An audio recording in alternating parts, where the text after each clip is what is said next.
Good evening. Classy. Good evening. It's Wednesday evening again. First big news is if the camera is facing the other way, I'm probably talking a bit loud for the first thing, but yeah, I wouldn't say it's sunny, but it's still light out, so it's making me pretty happy. Yeah, definitely makes a big difference being in the workshop and being able to just enjoy the sun for a bit more. And this as well. Yeah, and I'm actually too warm. I don't know how you're in a jumper. I don't know. I'm wearing a jumper. That's yes, pretty pleasurable having some nice weather, which I suppose a lot of you have been enjoying over the last couple of days. And obviously we've changed scenery again. Last week we were over that away in the workshop. This evening we're in front of Dave's E36M3, which actually we were sat in front of last time, but in a different place. As you might be able to see, the engine is on its way into it. It's bolted in, that counts. There's a fair bit of it in there. Just got the joys of all the wiring and plumbing to finish up, and then we can have a look at getting that thing fired up, which will be very exciting. Yeah, very excited for that. Of course, if you are watching and you've got a question, no matter how silly or serious, pop in the old comments bar and we'll do our best to try and get an answer. Yeah, we actually missed a question last week. It was about what the donut of the week was from the Truffles band that we have around. It's actually a special week for the donut, isn't it? Yeah, it's the donut of, rather than just one day a week, it's all week. And it's a cream egg Easter special. A whole cream egg on a donut. Yeah. I'd score it probably. It's a bit sweet. A cream egg for me is a bit sweet. I go 7.5 out of 10. Ooh, okay. Right, I think 8. The ring donuts had a bit more texture in the middle. It's a ring donut. Yeah, you don't notice. I hate it too. Yeah. Unfortunately, the laptop's a little bit far away, so I can't read it. So I'm relying on Alex on this one. We have a viewer. Our young new apprentice who hasn't quite started yet. Tate is watching. We're pretty excited to get Tate on board. It's made both of us feel how old we're getting on. We're practically twice the age of our apprentice. But yeah, we're pretty excited to get you on board, Tate. Obviously, once you finish your exams, we'll be heading into the workshop, working with a couple of the guys. So. And it's nice to have Tate on board as well. I think, without sounding bad about anyone, but the automotive trade can kind of become a bit of a default choice for many people. But Tate is so sort of passionate about it and loves it, and definitely be a valuable member of the team. We wouldn't let just anyone work in here. So yeah, no more bicycle crashes. Tate, he turned up to work last Saturday with half his face missing, and he won on pretty much. Quite bad. So yeah. Should we get into some questions? Let's go for it. Well, we've had a few. And I've actually got a prop that I've left all the way on the other side of the workshop. Oh, yeah. Which I'll have to go and grab shortly. But we'll start from the top. Car Crazy on Instagram. Good morning. I have an E36 compact with a 2.8 with an M50 manifold and pink injectors. What cams do you recommend? Thanks, Richard. Cams are a good topic, actually. Yeah. A lot of the time there's a compromise with cams as to where you're going to make the power. So you might have one set of cams that will give you maximum power at 8,000 RPM, but absolutely nothing anywhere else in the range. So it really depends on what you're doing with it. If it's a road car, and to be honest, sort of financially with an M52, the US S52 cams are a really good option. They drop in and they make a really nice difference without ruining the car, basically. And you can still buy them from BMW for not a ridiculous amount of money. So that would be probably my recommendation. I think I'm right in saying if you've got an S50, an M50, you can use S50 US cams. So yeah, good little upgrade. The US S50 and S52 are completely different to the Euro ones, so don't get mixed up and think that you can buy S50 cams because they won't work. Different. Yeah, could not be more different. Talking of this lovely weapon, Dave's actually watching, so good evening, Dave. Obviously, this is your car. Yeah, hope to have some good videos of it in the next day or two. Yeah, Chris is very eager to get that key turned, I think. Yeah. Don't really know where the week's gone, though, to be honest. No, it's all the little ancillary bits. Yeah. Take the time on it to get them all right. Rooted nicely, but pretty excited to get it going. Yeah, it's definitely a bit of an added challenge with the E36 engine where the wiring loom is everything has its place, but it's not quite as nicely set out, so it just takes a little bit of time to make it all perfect. And well, we're both pretty anal about stuff like that. On to question 2. Go for it. The Twisty Hunter. Any alternatives to OEM output shafts on E46M3, more specifically the outer CVs? I think it means drive shafts like that. Yeah, we've had a bit of a nightmare really of late, as has everyone it seems. These cars are getting on a bit, and the drive shafts do tend to get a bit of play in them. And BMW have in the last month or so decided to stop offering them, which they were quite phenomenally expensive before, but at least they were there. So yeah, unfortunately at the moment we're a bit stuck. We can offer the inner CV joint as a repair kit, but outer wise at the moment nothing we can offer, sadly. So obviously we're on the hunt for some solutions to that, and as soon as we have them, they'll be on the website. At the moment, no news to give, sadly. But yeah, if you are watching as well, do say where you're from, because I suspect, I could be wrong, but there might be some translation there that parts translate differently. So obviously some viewers from overseas. Yeah, I could be completely wrong in that, but yeah, it could be a massive red herring. But Rusty Britain has asked, have you ever looked into partnering with anyone in drifting to reach new customers? Yes and no. I mean, we did an engine for Philip Driftworks, not for a drift car, but we've helped out quite a few guys, actually, not even just with BMWs, but Nissan's running BMW boxes, stuff like that.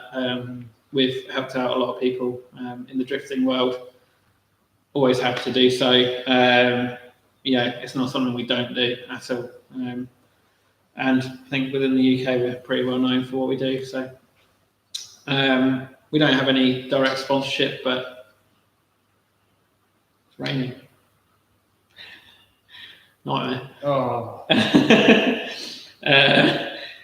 Just as we said, the weather was nice.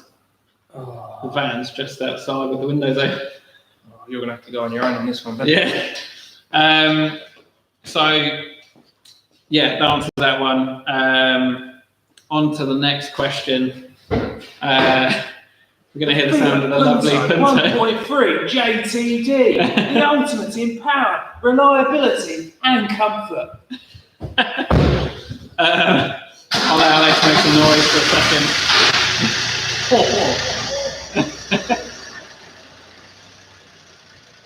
Yeah, slight nightmare in that I part of the van up with the windows open, but it is now out of the way. It's actually stopped raining. Luke_MCM wrote in and asked, was the McLaren F1 2 E46M3 engines that got made into a V12? The simple answer is no. I mean, not a million miles off, but it was essentially a pair of S50 B30s, so E36M3 engines. They got put together, but I think it's often sort of said that it was literally two of them put together, and it's not entirely true. There's a lot of differences in there. For example, the block's aluminium, whereas an S50 is an iron block. Obviously, the block is quite different. It is interesting. It runs essentially two water pumps. It is, in many ways, like two S50 tweaks and make them completely different. I actually was very lucky, probably 2013, I reckon, 2012 maybe. I went out to Germany with BMW on a press trip to have a look at the Brabham BT53,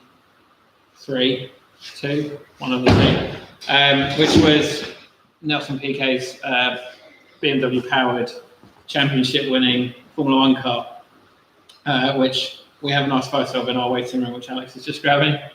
So BMW actually restored that car in 2012, 2013, whenever it was, which looks a little bit like this.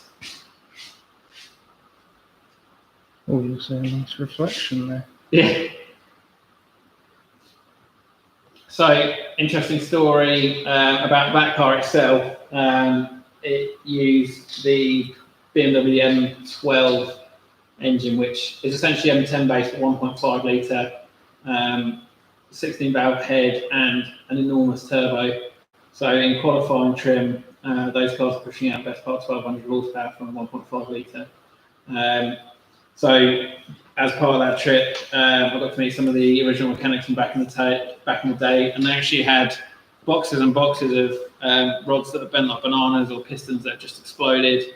Blocks with holes in the side, you name it. Those engines were absolutely pushed the limit, and they would last, one race and that'd be it. For the race, they turned it out down to, I think, only about 800 horsepower, which, as you can imagine, from a 1.5 litre with the technology at the time, must have been quite a laggy thing as well. But yeah, absolutely insane. So the side pods of that car, one of them has the turbo in it, and from memory, it's cooler setup and whatnot. The other side pod is just for the ECU. The ECU of this thing is absolutely enormous, and probably has an absolute fraction of the calculating abilities and sort of flexibility of modern ECUs.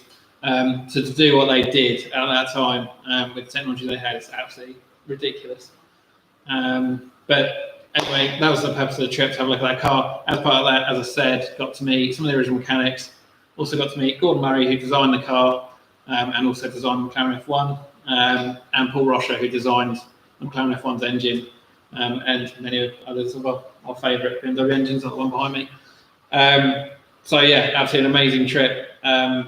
Gordon Murray's recent exploits have really caught our attention. What he's doing is, to be honest, far more interesting than many other supercars and things out there, I'd say, as far as we're concerned. The engineering behind it is just way beyond. But yeah, extremely interesting guy. I shared a taxi with him back to the airport and got talking about old cars and things. And I think my favourite bit of it all was he was saying that when McLaren F1s were new, he had his one, and he got the boys in the shop to straight pipe it so his wife could hear him coming home and get a dinner on, which is absolutely hero. But yeah, he did say it was loud, but the noise was something else.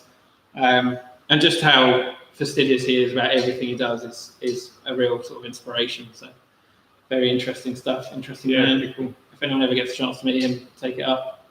It's very interesting indeed. M3 John, our winner from last week's competition. His package hasn't arrived in the post yet, but I believe it has been posted out. It's sent. I think that's out Royal Mail, so it should be with you.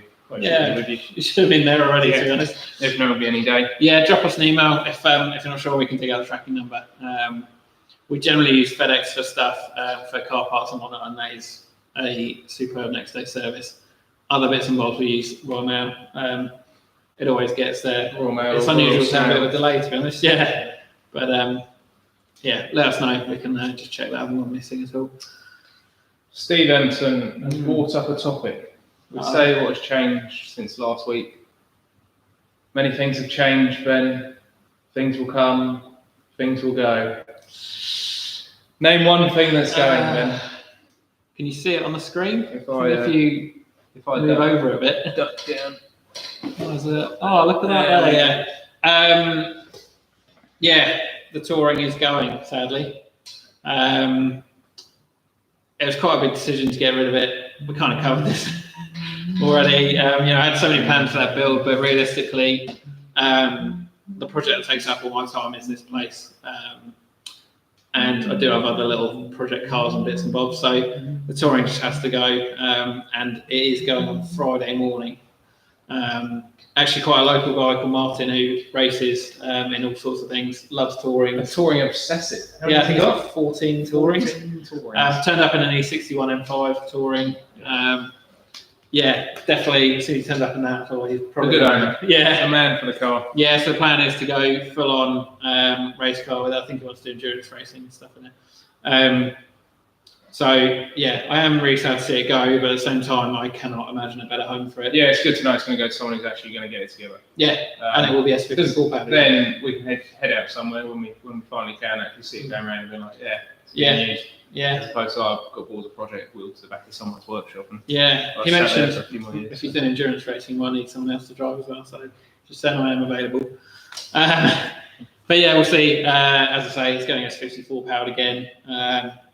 He's bought nearly all the bits I had for it to essentially continue what I was planning to do with it. So it'll be very interesting. His little sort of vision for it is an M3 GT Touring. So I was paid to British Racing Green, get all the sort of GT splitters and bits for it, and that as a race car, which actually is really, really cool.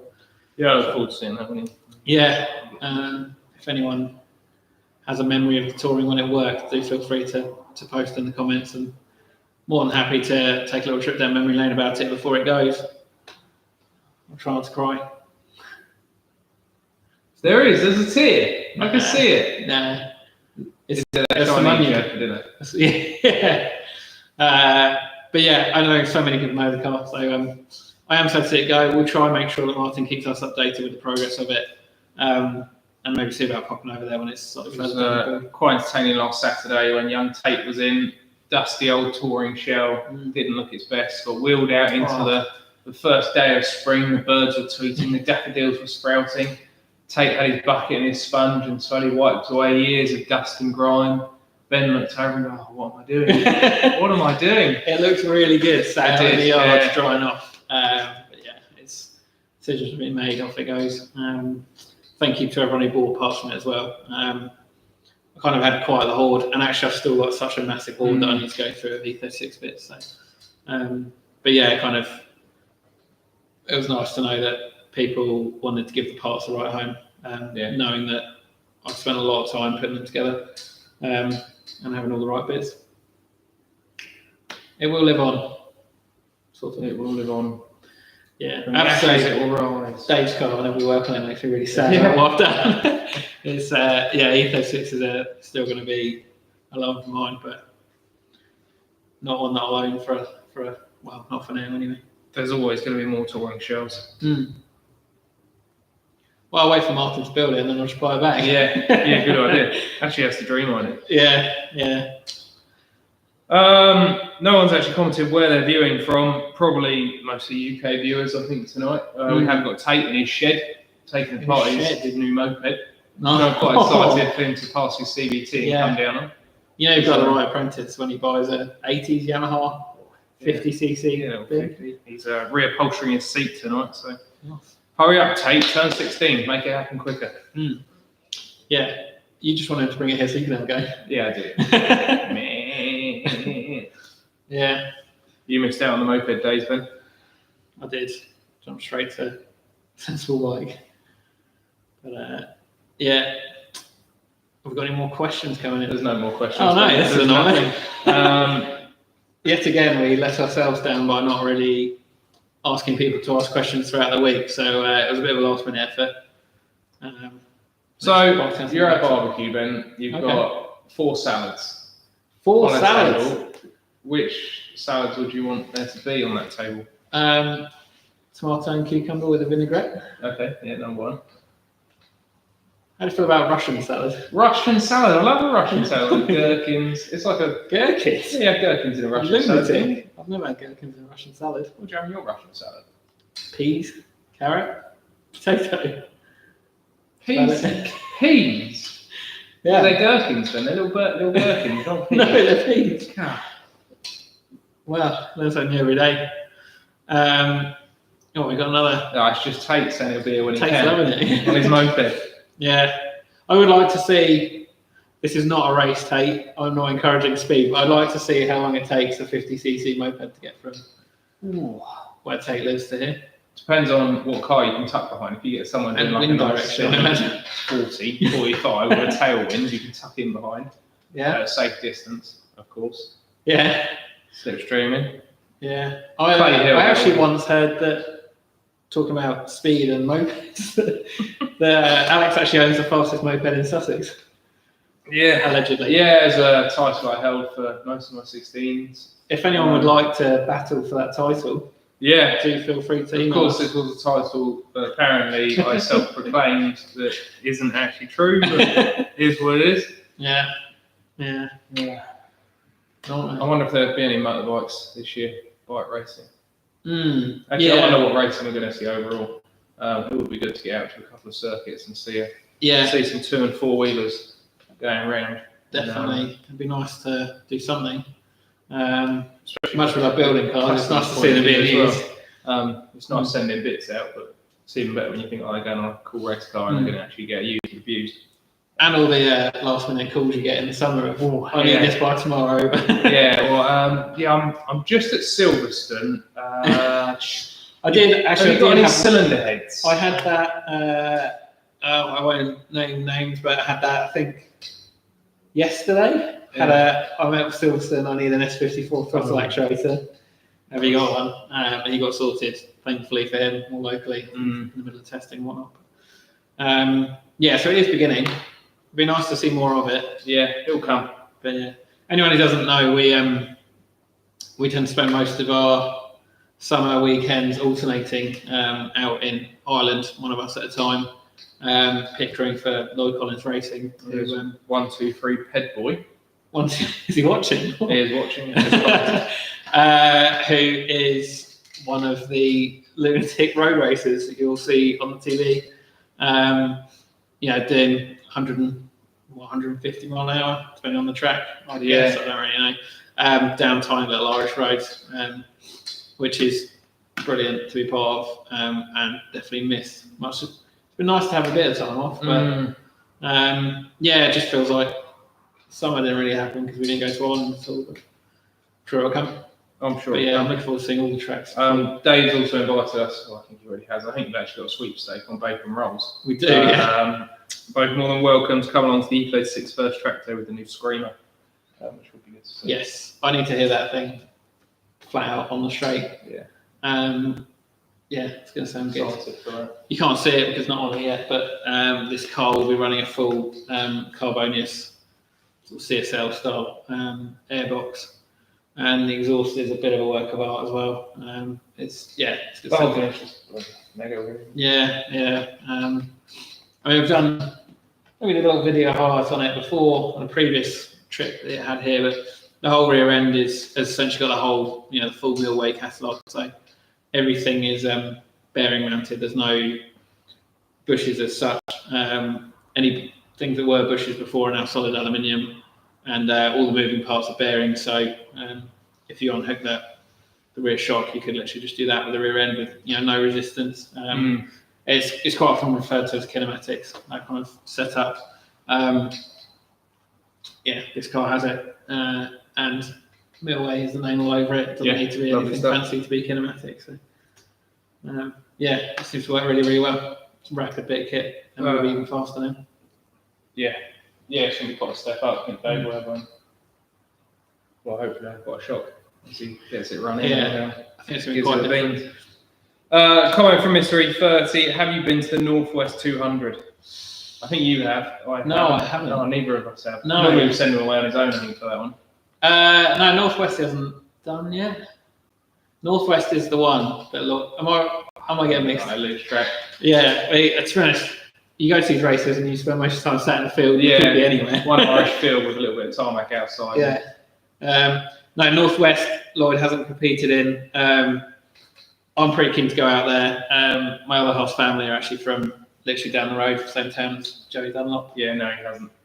He hasn't done it. No. He's been your friend for a lot longer than he's been mine. He's no friend anymore. I'm pretty keen to go to Northwest. I think Lloyd did mention maybe competing, but we'll see. 2022 he's planning on, apparently, as the comment was just said. There you go. Sweet. Pretty excited for that. Yeah. Bit of a mad one. Got any more questions? We're all out of questions then. I'm wondering questions coming in. I'm wondering if through the joys of technology, if we can invite someone to the live stream, we could have a Lloyd Collins Racing question and answer, motorbike related. I see. Problem is technology. Technology is just getting it wrong, isn't it? Yeah. We have got the internet here. That's quite a new addition. It's quite a good it's thing amazing, for looking actually. stuff up. Yeah. Mind blown. And I mean, you joke, but actually our internet's been so poor here until lately. Yeah, we are apparently now fibre, but I think that's a lie. Yeah. It's better. It is better. It's definitely better. But... we are out in the sticks. If you ever do ring us and you're speaking to me or anyone here, or Alex, or any of the upstairs stuff, and we say the system's being slow, that's probably our code for the internet is rubbish. Does take a little while to get through stuff. So apologies if you ring up and you need an answer now because you I'll may have to try wait a and- bit if we don't know it off the top of our heads. I try and recreate a bit of hold music if the internet's being slow. I like it. Yeah, chime in with different tunings, try and see what I know. I like it.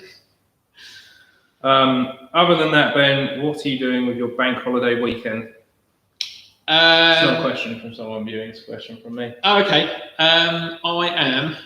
Well, I mean, Friday, the touring's going, which will be sad, and then I'll make myself feel happier by preparing my bike for a track day, which I've been trying to book for a year. I think it was the end of February last year. Had a track day book, turned up there, and it actually got cancelled because of weather. Believe it or not, and yeah, I was just like, oh well, I'll book one in a couple of weeks, and a year and a bit later, I'm still trying to book one. But going to Cadwell Park on the 14th of April. So if you need to talk to me, don't ring that day. I will not be here. What's your plan? Well, Friday, the touring's going, so I'll be here for emotional support. Maybe give you a back rub or two, supply the tissues, Nice. that sort of thing. We've also got Luke, new member of the team. He's popping by to sort of bring his toolbox down, load that up, Bit and of settling in. yeah, sort of get his stuff in order ready Yeah. for next week when he starts. I think we've got Tate popping down as well, bringing his toolbox because he's almost done with school, so he'll be starting full time soon as well. Yeah. So yeah, it's going to be quite a lot of members of staff here. It's bank holiday. And quite a few cylinders to finish as well. So Yeah, the machine shop has been busy lately. yeah, all sorts in Ford CVH, ZTEC head. If you check out the Instagram machine shop page especially, there's a couple of I've got 3 cool Lancia heads in, which are quite rare. V4s, which look quite familiar if you're into your VW stuff, and it's quite cool to sort of trace the technology back and realize it was being used sort of 50 years ago. Not quite as new as everyone maybe thought. So yeah, worth checking that out. We're quite a few of us working in the machine shop, sort of trying to catch up with all the bits that are in at the moment, Yeah, which is good. and that's just the bits that I want to feed in the build room as well. Yeah, Chris has been busy in the build room. So this is finished up. What else have you got in a there? couple of S54s in at the Yeah, moment. sleeved S54 build for having big turbo power. A couple of NA S54s, N54, Yeah, M50. It's pretty ramo in there. yeah, Probably why we've come out here, really. yeah. It's quite busy with bits all laid out, ready to get built up. So fundamentally, Chris evicted us and that's out in the workshop. But Yeah, bit of a nightmare. But it's good. We like to be busy. a question, Ben. A question. Oh, that looks like 2. Oh, it's just Tate again. Should I bring a bike on Friday? Can bring the DT50 or the mini bike? I think there's been a misunderstanding here, Tate. You work here, this isn't your garage. And also, if you can't ride it here, then it doesn't really count. Yeah. I don't know, did it count? No, I think it needs to be the first time you roll into Bridge Farm. It's got to ride here, then Yeah. then it can be broken and stay here like all my stuff. Yeah, exactly.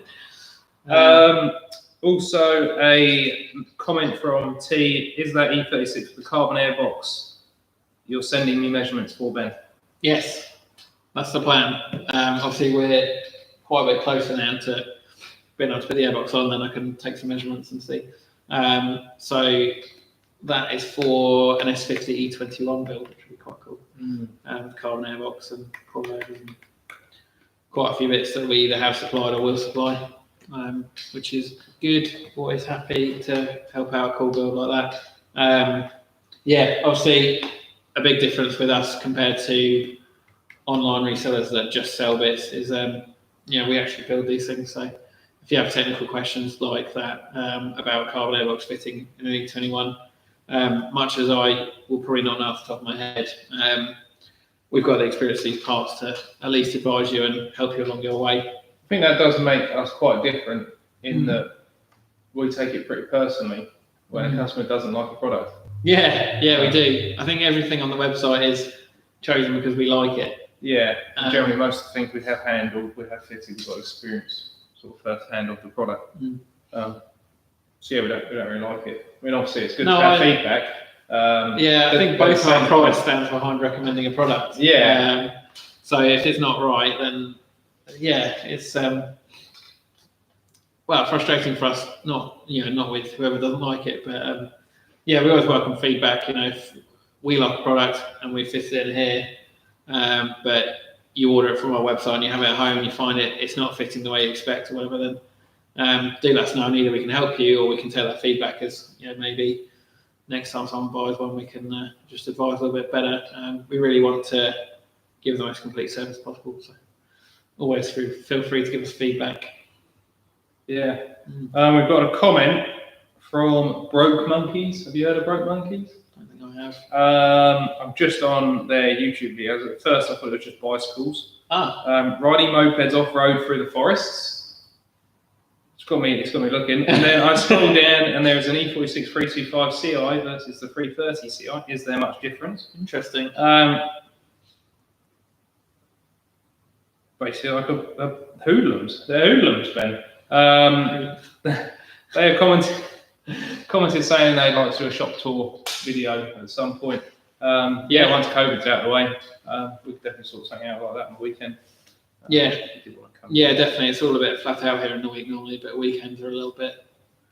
Well, we say that weekends seem to be coming to work as well, but you're always welcome to visit. We have got quite a unique setup here.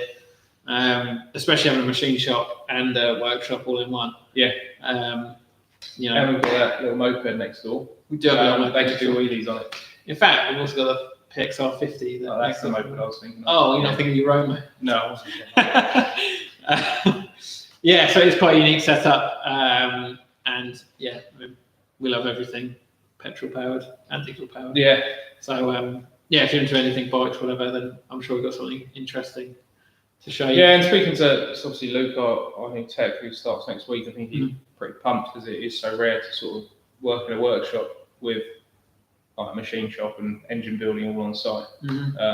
Because, pardon me, don't get me wrong, so all techs are like into the whole thing, but you never really have much of an understanding. Where here, obviously, you're working, head comes off the car and it goes straight through to the machine shop. So it's one of the boys in there, or the tech will be taking the head apart and sort of delving in far deeper. I mean, he was telling me it's like they have a valve issue on any of the new VAG stuff, just complete new head with the cams already bolted in, shimmed up. Yeah. And I asked him what they do with the old heads, and they get put in a bin and scrap man collects them, even though they could just be like, I don't know, picked up on a guide or something, or worn guides.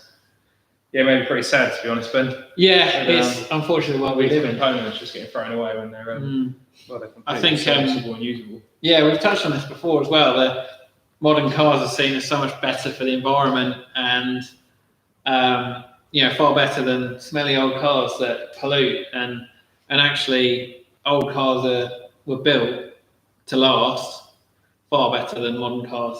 Most of the time, in my opinion. Yeah, I mean, they probably don't last, but they're serviceable to last.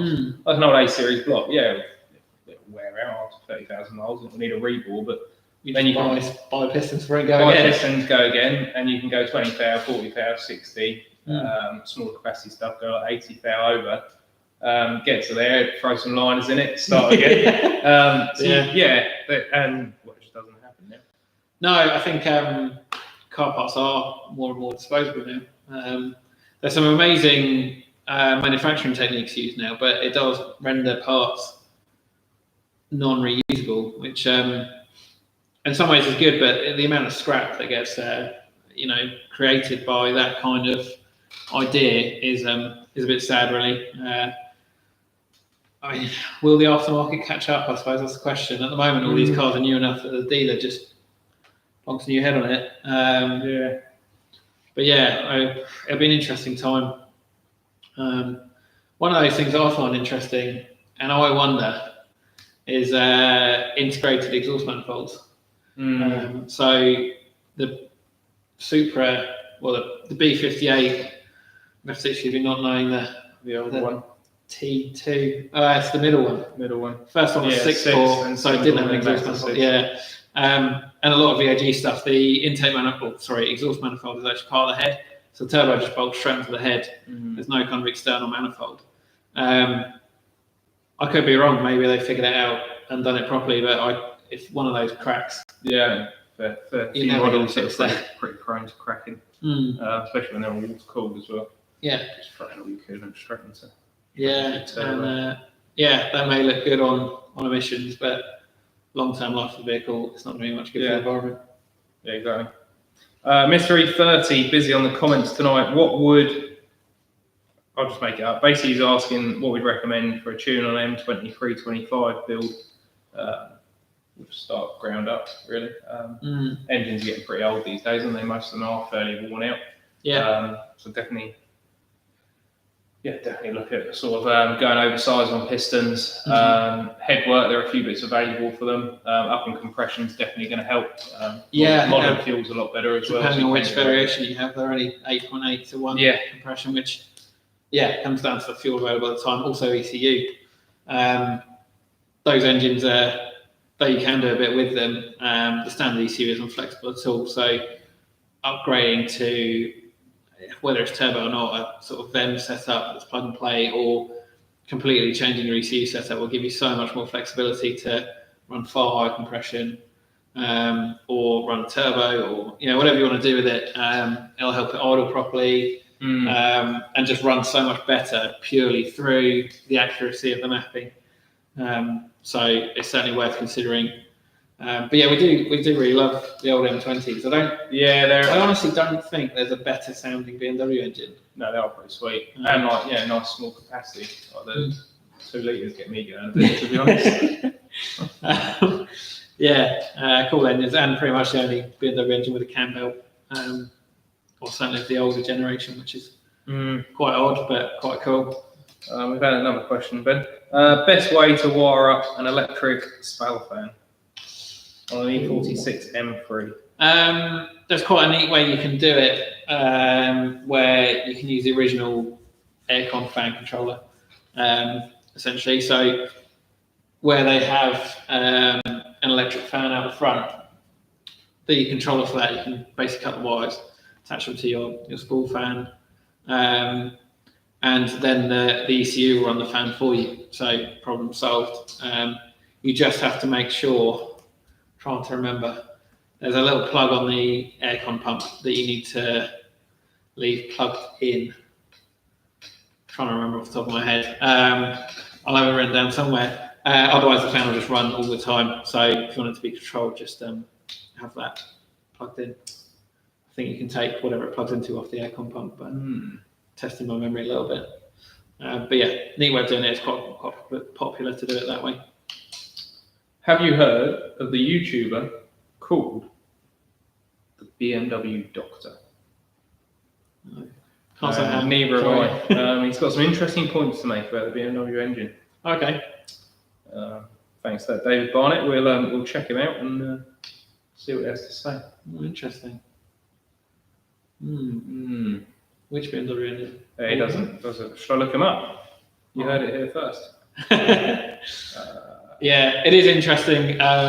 We do spend quite a bit of time on YouTube just watching generally about the newer stuff, just to further our knowledge. But it's quite amazing. So, it's got 117,000 subscribers. Yeah. I mean, I'm sure this guy's good, but a couple of times a week we'll see quite a hilarious mishap. Yeah. Where someone who I'm sure can present themselves very well on YouTube and knows a bit about cars is trying to be an expert, and it really, in some ways, amuses us, in some ways boils our blood. I'd say that people out there are looking authoritative and giving out information when they don't know what they're talking about, and misinformation is a pretty dangerous thing. What is it, Alex? How to fix valve stem seals and rear main seal for $10. Nice. He is a goddamn hero of the clickbait. This has to be the worst BMW ever made. Is this BMW SMG transmission the worst? Change this on your BMW before it destroys. We'll have to watch that later. Yeah, very entertaining. Well, maybe feedback some of our thoughts next week. Yeah, I mean, we're always learning. I'm not going to say that we know everything by any means, but definitely not. But yeah, the amount of misinformation out there, or Even bits like that, actually, that people don't realise the proper way of doing it. They've seen it on YouTube, they think it's a cheap process, and you can do it that way, but actually, if you want a job done properly, then it's probably going to cost a little bit of money. Well, yeah, no. I think people have to understand, like, obviously everyone does, if you're at home, doing it on a budget rate is completely fine. Yeah. You can't use those methods for a customer's car. No, Because absolutely not. the success rates, well, not going to be great, is it? And, you know, all our customers' cars, their price enjoys, pride and joys. Yeah. If we do a job, we want to do it the best it can be done. And no half measures. there's a difference between knowing you can do it that way and knowing why you don't do it that way. Yeah. You know, it's much the same in the machine shop. I'm sure I remember you saying before that had a bit of a debate with a customer about removing valve spring retainers. Yeah. And they're saying to use a socket and just smash it until the collets pop out. Yeah, they'll pop out, yeah. Yeah. And then they'll fire across the room. Yeah. Or you'll bend the valve, or you'll slip and throw the hammer straight through the head. Yeah. Or you'll just start damaging that retainer beyond repair. It's just there's a machine for doing it, and that costs money. The machine costs like $2,000, but it costs $2,000 because it does the job properly without causing any damage. Yeah. And it's nice and repeatable, and it's and I mean the nature of business is, unfortunately, we've got to pay that machine back. Yeah. So we do charge for it, but I think we charge a very reasonable rate for doing the job really nicely and making sure that you have the best end product. So yeah, I think we're thankfully. Our opinion is very much trusted, but I do find it entertaining when you see the information online and you just think if the wrong customer read this and didn't trust our opinion quite so much, they'd probably believe it, maybe have a go at it themselves and end up in a horrible mess. Yeah, that's it. We've got Ryan Cully. Can you guys give me some advice on wheel alignment specs for a road fast track car? Again, E46 M3, due to myself having corner balance and a line soon. Depends a lot on sort of what bits he's got on it as well, sort of tyre choices and tyre choice, stiffness of suspension, whether that's from anti-roll bars or spring rates or whatever. I mean, I'd say generally with relatively stiff suspension and some sort of semi-slicks, you probably run 3.5 degrees up front, 1.5 degrees out the back. Very slight touch of toe out the front, very slight touch of toe in at the back is a pretty good sort of starter recipe for E36 and E46s. Having tried it out a fair bit myself, but yeah, it depends on so much. It depends on how much wheel movement you're getting through the corners, how much grip you're using through the corners. If you're, what ride height you're running at, especially because the geometry will change depending on ride height. So where you're starting at and how much it's going to move through those corners will make a massive difference in terms of definitely. Sort of dynamic suspension changes. So unfortunately, not that simple. Which is, it sort of leads us on to a future expansion plan. Really, for Hack Engineering is being able to offer all of that. Decent geometry. And anyone can go and use a Hunter alignment system or whatever and do a good basic setup. But we can't do a half job. Well, yeah, it's a problem of ours as well as a blessing. But so eventually we will have a ramp and a dedicated ramp and just do corner weighting, proper geometry and alignment, and really get cars set up completely. But yeah, I mean, I think quite a few people are surprised that we don't actually do geometry in house at the moment. Yeah, and it's just because unless we can do it properly, we're not going to offer it. That's it. And there's only so many days for us. It's also finding someone that's knows their stuff about it as well. Yeah. Because I mean, I wouldn't say you do damage, but you can do damage by setting the car wrong. Yeah. And again, be pretty costly for the customer. Much like us giving out spec over YouTube, you really need to see the car, understand what it's doing and how it's working to do it properly. There's not just a set recipe. I mean, if you need to go to someone, I'd recommend Spires. I've done a lot of customers' cars, including Dave's behind us, I believe. And Matt there does understand what's going on with the car and sets it up properly and looks at everything, and has a very good name for doing what he does for that reason. So that would be probably my number one recommendation, really. Yeah. We've had a quick question out of interest. What is our hourly rate for our expertise? Workshop rate is £60 plus VAT per hour. It's definitely in line with many others. It's not I think we're actually quite cheap. Yeah, a little with bit the recent. cheap. Cheap's not the right word.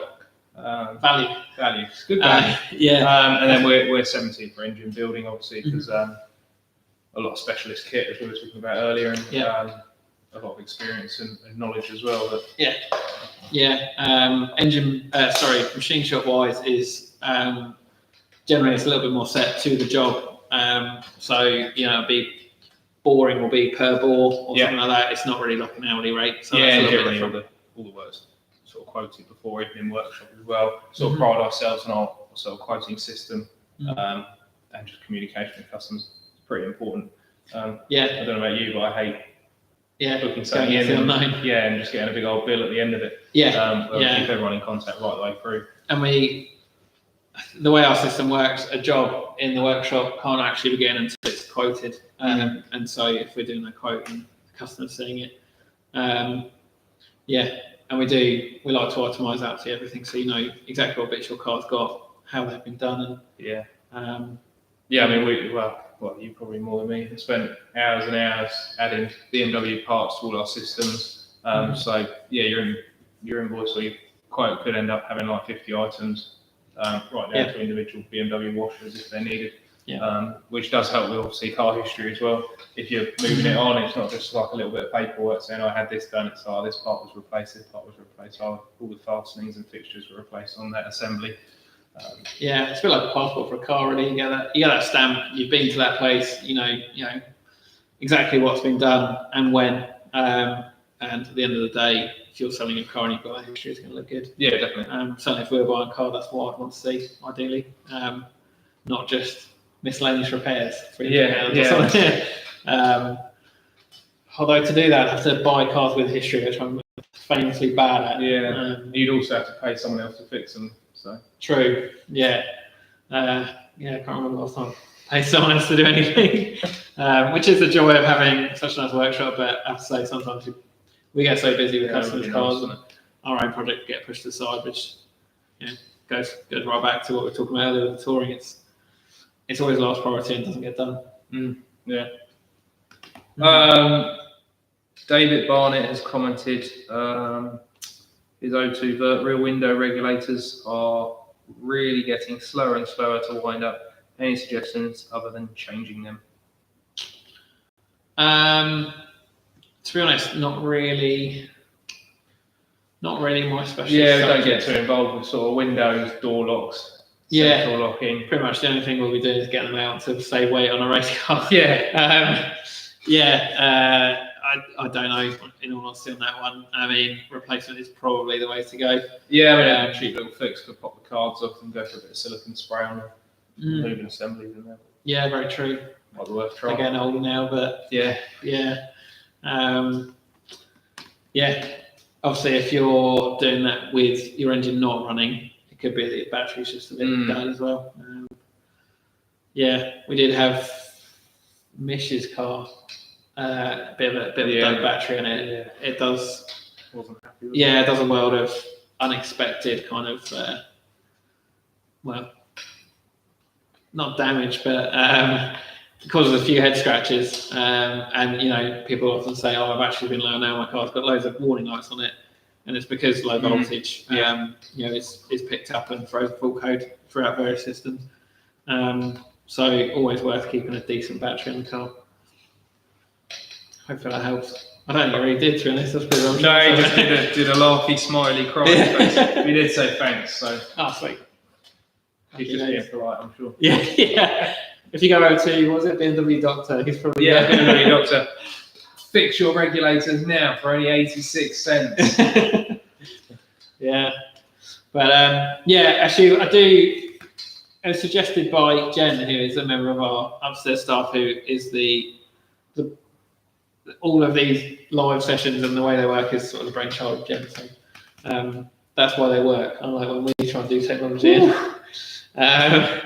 But yeah, she sort of suggested that maybe we had a few horror stories to talk about, and we definitely do, in terms of customers who've had a go themselves, and it hasn't gone well. And I openly say, more than happy to advise to a point on people trying to learn and do things themselves. But there is a limit, and sometimes you should just leave it to the professionals. I'm trying to think what treats we've seen in probably over the last year. Obviously, I'm not going to name any names, but I think engine building is quite often the thing that gets done most wrong. Yeah. And we go over it again and again, even just going back to quoting people, the difference between workshop work and engine building work, they are streets apart. Yeah. Yeah, and they have to work together, and the same level of care needs to be out here, but it's not the same thing. Just cleanliness. You can't build an engine in a workshop. Yeah. End of. Agreed. I wouldn't even build an engine in my kitchen. Do you never do the washing up or something? Breadcrumbs, then. Breadcrumbs, yeah. Crumbs. Yeah. But we work so hard to make sure engines are absolutely spotless, and if you're trying to build one of those in the corner of a workshop with cars coming in and out, being worked on, and even just you take parts off the car, you get dirt, you get fluid drop that picks up dirt. It just can't be done. And I'm trying to think of some of the good ones we've seen really, but certainly quite a few. It's always, to be honest, whether it's from someone doing it at home or whatever. Rear diffusers. Rear diffusers? Yeah, we're always seeing them masticed on, wood screwed on, glued to exhaust mufflers. Yeah, which is just not okay. Yeah, it's pretty. That's very good. And side skirts as well. Yeah, wood screwed on body side trim. skirts. Yeah. Body trim's probably the most bodged area we see. I'm going to go out there and say it.